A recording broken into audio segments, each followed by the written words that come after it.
Hey guys, it's Overlord here, back again with another review, and today we're having a look at the Teenage Mutant Ninja Turtles Super Shredder Super Ninja Raph. God. Yeah, alright. He's got size. Solid black. Yeah. On the back of the box there, silver and brown, I do believe. But you know what? You can paint that yourself, because we're all talented painters and we can totally paint stuff this small. Yeah.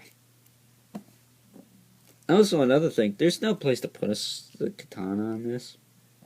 Instead, we got this dumbass quiver. Alrighty.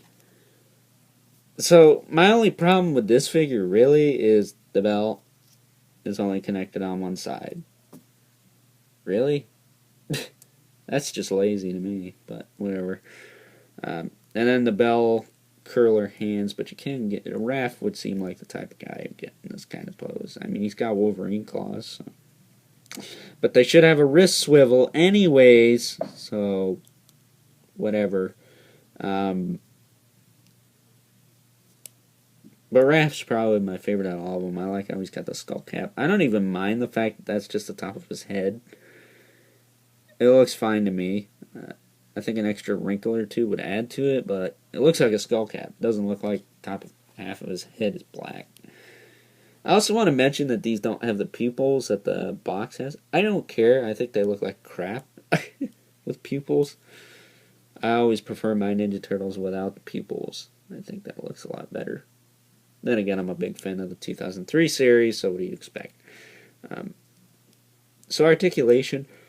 Raph has a lot better movement in the head. He can look down a little bit, up a little bit, and look up a decent amount. And then you can rotate side to side. Shoulders move out, forward and back. I'm trying to get these shoulder pads to go down. They're slowly starting to do that. He's got the hinge swivel in the elbow. That's pretty stupid the way it's angled, and then hips move forward barely at all, back, and they can rotate out with that awful. That's an awful joint. Why it swivels? Why jointed hips? And he's got the hinge swivel in the standard crap. He's actually got some paint on him. He's got some red over here, red over here, red on his knee pads. Knee pad and a little anklet thingy. I don't know what that is. I don't even know what that is. He's got a little red on his bandana, and yeah, he's got a decent amount of paint. He can hold his size well. Out of all of them, I think this dude's the most unique in terms of his design, because he's got the skull cap, he's got the Wolverine claws. And you can actually give him legit Wolverine claws because you can put his cyan this way, which that's just cool. And shank you in the jugular. And then he's got the other side.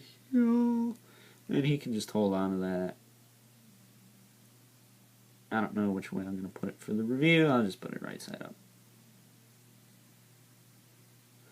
And if you wedge it, it stays in. Yeah, Raph is probably my favorite of the whole set. Even considering how insane the Shredder looks. But, yeah, so putting him right there. We'll bring in Donatello. Quick size comparison. Donatello's really tall, but I think Raph's a little shorter than normal. His lower legs, which kind of sucks because I like Raph's first figure. I think that first wave is the best wave. They just slowly gone downhill until they made these, and then it's like, there's some hope. They're trying, but that Leo figure just... why does he not have 2 katanas? Ugh! Either way, this isn't about him. This is about Raph, and Raph is going to get a solid 9 out of 10, just because of that height thing, and, some paint on his weapons. Other than that, and his belt just being connected in one spot, he's alright. These figures are probably all going to have the same issues, and they're going to get have the same rating, roughly, so, and the Y-jointed hips are just not okay. Yeah, 9 out of 10. So that being said, I hope you enjoyed this review, and until next time, I'll catch you guys later.